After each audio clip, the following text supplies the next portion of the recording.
So since I'm sitting down, I had this conspiracy theory that everything in The Wizard of Oz was absolutely fantastic until a house got dropped on it.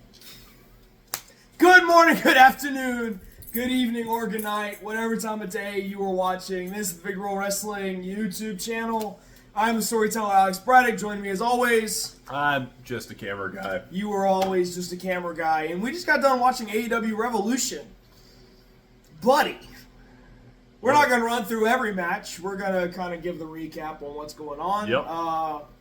Triller versus AEW was the first match, because let's face it, AEW fans won in the end, but Jesus Christ. Yeah. I mean, I even showed up late to the party, so I missed half of it anyway. So Hangman beat MJF in what I think was a good match. I'll find out when I get to watch it tomorrow. Thanks, Triller. If you're even able to watch it, because Triller didn't get the footage. Which I'm getting a lot of no signal from the venue, so we'll see. Yeah, we'll see what happens. There's a pretty sweet pile driver onto a chair that I've never seen before. It was pretty solid. I'm going to have to write it in my notes. We'll see.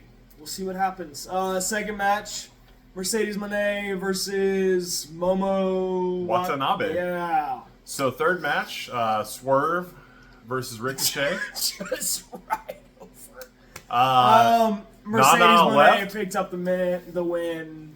I'll go ahead and just give you all that. It was a match. In a match that was well below the talent level of both people involved. Yeah. It was fine. It happens. You definitely had two people that were great at what they do, and it just did not show as much. Yeah, it feels like it was a conflict of interests. Like, maybe just both talent wanted to go over in that situation, and it just didn't happen. I don't know. So match number 3. Yeah. Swerve Ricochet. Yes. We had Swerve Ricochet defacing the Nana robe. Nana middle finger walkout. Yeah. And I called immediately, so he's coming back, right? Yeah, yeah, too. In the most predictable move in wrestling, he comes back. We were really hoping for a heel turn, though. Look, give me a Nana heel turn. Yeah. It feels like the right time. Yeah. Swerve can clearly cut his own promos. And I think if you want to do something interesting with Nana, turn him heel. Yeah. So, LOL, Swerve wins. Yeah, it's typically the answer anyway. It pretty much confirmed what I thought was coming for the main event. We'll get to it. And then we move on to the Hollywood ending. Oh, no, hold on. I'm walking right through. Okada versus Brody King. Yeah, you're walking through Holy a Christ. lot. Big meaty men slapping meat. If by this point you have not gathered that Brody King is one of the best things going in AEW, Exhibit A. He's up there. He's at least top 25. I mean, life's hard, be harder. That man was wearing Okada out. And what was great is that we saw a side of a heel Okada that we don't get to see often, where he was the smaller man. Yes. It worked out great. Okada has just worn out everybody across Absolutely. New Japan. And so to have somebody, when he picked up Brody for that neck breaker on the knee, yep. The fact that he could pick that massive man up and bring that neck breaker around, it's just wildly impressive. And what's great is most of the time when Okada does it, he has ample amount of gap when he picks a guy up and slams him on the knee. And there was just no ability to get gap between the hunk of meat that Brody is, and he just drops. And so, it just happened out that way. And, Okada goes over at the end, which we figured was going to happen. You kind of knew it, but man, that was one of those competitive match on both ends, good times. Absolutely. What was less competitive than I hoped, but more competitive than I thought it would be. Tag team title match. We hurt people. The Hurt Syndicate versus the youngest men alive. And they've got to be 16, right? 16 or 17. Yeah, got to be. Youngest people alive. No commission in California, I guess. No. Because they let these teenagers on the card. But yes. I thought I'm hoping we'll get like a 12, 15 minute, like, Yeah. let's get something competitive. I was entertained. Right out of the gate, they start getting beat down. I was like, oh no. Yeah. They got the little hope in the middle there before just getting completely taken out. But it's the most sympathetic I've ever seen the Outrunners. Yeah. It's also the most absolutely destroyable I've ever seen the Outrunners. So I am conflicted. Yeah. It's a back and forth, man. We have a soft spot for the Outrunners. You know, like, But they are the 80s gimmick running in modern day wrestling. yeah. And to have them come out and, I wouldn't say job, but to lose as strongly as they did against the Hurt Business. They had their moments, and I think they did a Right. good job of, like, Truth Magnum's getting slammed from barricade to apron, barricade. It was one of those times where I'm like, as big and strong as these guys are, watching them get manhandled only makes the Hurt Syndicate look more terrifying. And when they came in, like, I knew Shelton was going to be fine. I knew MVP was going to be fine in AEW. I didn't know how Bobby was going to translate. Yeah. This unit that they have, this destructive force. Oh yeah. It translates perfectly, and the fans are behind it. And I gotta admit, as I was like, I don't know if I want this. I love it. Look, and when their downfall happens, it's gonna make it that much greater. When the Outrunners come back in 6 months and take them out, oh, you son of a bitch! Yeah, it's gonna happen. Gonna be awesome. It's gonna happen. It's gonna happen. And then we get to the Hollywood ending? Yep, now we can get to the Hollywood ending. Oh, buddy. Woo! Not even that it's Tony Storm or Mariah May. But this whole feud, we have expressed enough love to both of these people. But this feud has been going on, and the storytelling that has happened has been so perfect. And the fact that we had a toe-pie fist match in the freaking AEW ring. Let me redo that one for you. The fact that we had a Taipei death match. I can't do Japanese stuff to save my life. Anyone knows against Japanese or English language, Alex Braddock cannot do, so it's fine. He can't do it. A Taipei with broken wine bottles. Luther bringing back that Dr. Luther Japanese deathmatch legend, getting slung over the table of just wine glasses in a pyramid and just glass shattering everywhere. It's just like, I feel like he had to tap somebody on the backstage and be like, I can go through that. You know that, like, I have a history of this kind of thing. Tony Storm bleeding what I can only say is Ric Flair amounts. Oh my gosh. I mean, the platinum blonde hair that just had, like, red. Dude. Mariah May getting busted open. I mean, it was violent. Yeah. It was cinema. I mean, like, the ending shot, like, there was a point in the feud where, like, both of them had done the, like, laying down on the canvas, like you're reaching for another person. Yeah. In the spotlight. Like, Tony did it. I think Tony did it first. Mariah did it second. I forget. They've definitely both done that shot of the, like, layout, like you're reaching for the other person on the spotlight. Cut to the finish of the match being Storm Zero through the table. Mariah's laid out. Tony goes for the pin in that exact same position and lays there with her head on her. 1, 2, 3. The pinfall is counted. And then they stay there. They lay there in that position until the cameras go to black. As soon as they get the clear for commercial, that's when they move.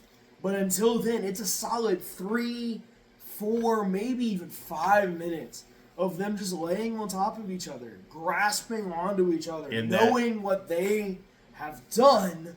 And then, of course, you have the Titantron saying the end at the end. The end coming across. The Hollywood ending, having, like, the Hollywood sign and the ending in blood. Like, it. Right. Everything aesthetically in the match, wrestling-wise, storytelling-wise, like, top to bottom, man. Just cinema. We definitely gave a standing ovation to both of those women with applause. I feel like the award for Best Picture goes to the team of Toni Storm, Mariah May, and RJ City. Yeah. For one of the best feuds of the last couple of years. Yeah, it is solid. And then we move right into Takeshita versus Omega. Which, as much of a banger as it was, because you're coming off of something so rich and so emotional, there was a lot of spots. There was that I remember, like there was, Omega taking the like gut shot onto the sideways table. There was a couple Takeshita hits basically the V trigger and Kenny kicks out at one. The crowd's on their feet. I'm still like, as I'm coming down off the emotion, I'm watching two of the greatest alive. Yeah. And I probably could tell you 5 things that happened in it. Yeah. I know it was awesome. It was great. I want to go back and watch it again. Same. I want to go back and watch it with zero context to what was before. Just watch that match as it is. What was after. Kenny winning. Because my God, what was after. Kenny winning on the roll-up, I did not see. I knew Kenny was going to win. I didn't see a roll-up finish happen. I love the roll-up finish because, like, him and Takeshita were so evenly matched through it all. Keeps Takeshita on this world beater streak he's been on, and it takes that title and puts it on Kenny. And I think a collision course with Okada. If rumors are to be believed, they're trying to unify the Continental and the International. I wonder what they'll call it. Maybe the Continental? I don't know. It's got to be the Continental. No other name makes sense. Intercontinental? What the hell is that? Let's clarify. We're spelling it C-O-N-T or national. This is not Ospreay's belt. This is not Ospreay's belt. But speaking of Ospreay, I'm going to go ahead and put it on the board, because it's been a minute since we've done that. I think we are getting Ospreay versus Omega at All In Texas. And if that's the case, then we'll be watching it live. God, I can't speak. In the building. Beers and English language, folks. Anyway, after that match, steel cage match. Will Ospreay versus Kyle Fletcher. My God. I knew we were in for something when Fletcher came out, and I was like, what is up with the kick pads? Because they're yellow. They're yellowed with the blood of Will Ospreay from the World's End match. Yep. And then when he stands at the top of the cage, which is terrifying to me because I'm like, all the ways this can go wrong. Yeah. But he's standing at the top of the cage for Will Ospreay's like dubstep remix thing. We still don't know what that was about. No idea. We didn't hate it, but we also didn't love it. But him coming out Terminator style with the on the knee, hand down. And then Ospreay comes out in all white, and I was like, oh no. If you've ever watched any sort of deathmatch wrestling, if somebody comes out in all white, there is a good chance they are leaving with that gear a different color. Yeah. And so when Ospreay comes out in all white and Fletcher's wearing some white with some off-white, I knew it was about to be pretty nasty. Yeah. I didn't see Ospreay looking like he survived a horror movie. Right. But good God, did he. I mean, I will say this. I did not see Revolution as the payoffs to all payoffs. We can talk about the main event, but essentially, really did feel like this show was the payoffs for the year. Whether it was Toni Storm, whether it was Kyle Fletcher and Will, I thought they were at least going to go one more of some kind. And this match had both of them bloodied and battered, going back and forth. We made a bet on which one was going to happen, whether it was Will or Kyle jumping off the cage. And instead, I even made the bet that Will wasn't going to jump off the top. He was going to utilize the cage to springboard. And he did that. He does the Os Cutter, like he's hanging on the cage, puts the feet out, and just presses off the cage. And after what Cope did in the last cage match, we noticed the cage does look a little bit shorter. It does. Thank God. Yeah. Because I don't want anybody else breaking both legs. But even still, the height he got for that Os Cutter. Oh, it was nuts. the beauty of that finish where Fletcher kind of rolls through and he's on his knees looking at Ospreay. Yeah. Screaming, "I hate you. Anakin I hate Skywalker you, you son of a bitch. I hate you." Hidden Blade picks him up. Storm Driver, which Tiger Driver, Storm Driver, whatever, he is not hit in quite a while and has been such a protected, I refuse to use this. Yep. I'm scared of what it might do. He didn't care. Yep. Kyle Fletcher taking the Styles Clash on the tacks. I was just about to say, the Hidden Blade to the face. Let's talk all about the Styles Clash to the tacks. The Hidden Blade to the face, and the Storm Driver also not really picked up on commentary, but also onto the tacks. Yeah. It kind of found their way across the ring. Yeah. That's how you finish. I mean, Mark Davis comes in for the run-in, and even Mark Davis gets busted open. Like Davis himself is even included in this. It is the epic conclusion to the United Empire in AEW, because it is even the point where Fletcher pulls out the armband, puts it on, puts up the crowns, and Will puts up the middle finger, goes, "No, screw the United Empire," pop, and hits him. It is the ultimate payoff inside of a steel cage. And if you want to know how to pay off a story inside of a steel cage, go and watch that match. Take a step below a homicide. Yeah, there it is. Essentially. I mean... And then we get to the main event. Which was one of the matches... Unfortunately, we didn't pay attention to. Because at this point, we're feeling the way we're feeling right now. We just watched Ospreay versus Fletcher in a steel cage. We missed pretty much all of it because we were too busy talking about what was happening in real life. And we look up to see good old Christian Cage cashing in a contract. Which, earlier in the night, I said, like, I could totally see this being it. And I almost even said under the ring, like, Christian slides out from under the ring. Yeah. And I think he did because he comes out and he pops Copeland. Yep. And that hood comes down, and I was just like, oh my god, the ultimate opportunist. Well, so what was bad was he pulls Remsburg out. Yep. Pulls Remsburg out, hands Remsburg the contract, signs it, and then that's when Edge, Cope, whoever, gets up, cracks, goes in, spears Cope, 1, 2, kick out.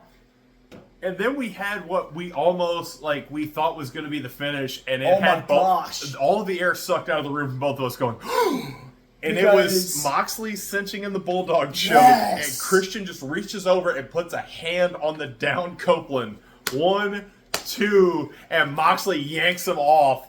Gosh, dude. It would have been the perfect, like, Christian finish, but the second it happened, I was like, we're going to get Cope and Christian. Yeah. And we're going to get Moxley and Swerve. Yep. And sure enough, I called earlier in the night. Christian passes out in the choke. They call it. Mox takes the finish. And we end the night. Nothing else happens. I remember saying as soon as Swerve won the number 1 contenders, I'm like, well, Moxley's going to win tonight. There goes my whole, like, Christian and Copeland and nope. Yeah. We got a different version of it. Yeah. And look, for as violent as so many of Swerve's feuds have been, hopefully Swerve and Moxley burn it down in a feud, no pun intended, in a feud that, like, really brings excitement to me. But at this point, I feel like Swerve just keeps having the same, like, he picks a fight with somebody, somehow they end up being the heel, he ends up winning. Right. I picked this fight, I talk this trash, and all of a sudden you're the bad guy. Yep. And then I beat you. Yeah. And it just, to me, it's kind of gotten, for as talented as he is in the ring and on the mic, he's gotten very uninteresting. Yeah. And so maybe Moxley dumps him on his head, so to speak. Yeah. Hopefully. Yeah. But I think, I mean, what we're going to get with Christian and Copeland is going to be awesome because, like, I really, we've always, as fans, wanted the Edge and Christian head-to-head, like, give us give us this blood feud. Now we really have it. And we have it. Because essentially Copeland cost Christian his cash in. Yep. And Christian cost Copeland the title. Yep. Because Copeland kind of had Moxley dead to rights. Right. So you have two men that are more motivated than ever. Absolutely. Because you took everything from me. Oh, yeah. And both of them were right. He's got a point, folks. But at the end of the day, Mox picks up the win. Eventually, we'll get Mox versus Swerve. But if you liked what you saw, make sure to hit the like button, hit the subscribe button. We're making videos. Stay tuned for Friday where we're putting out, I believe, a Hot Take Hangout. Or a watch along. Who knows? We'll see what happens. As always, I've been the storyteller, Alex Braddock. Joining me as always. Just the cameraman, Dylan And Gilbert. whether it's been a good morning, a good afternoon, a good evening, or good night, English language sucks at the end of the day. And this has been the Victor Pro Wrestling Podcast YouTube channel thing. So, yeah. Did you end up getting my Wizard of Oz house drop thing? Was it the very obvious Swerve's house off of the? I don't know what you're talking about. Look, he's walking away. I'm gonna rant here for a second. I'm a camera guy.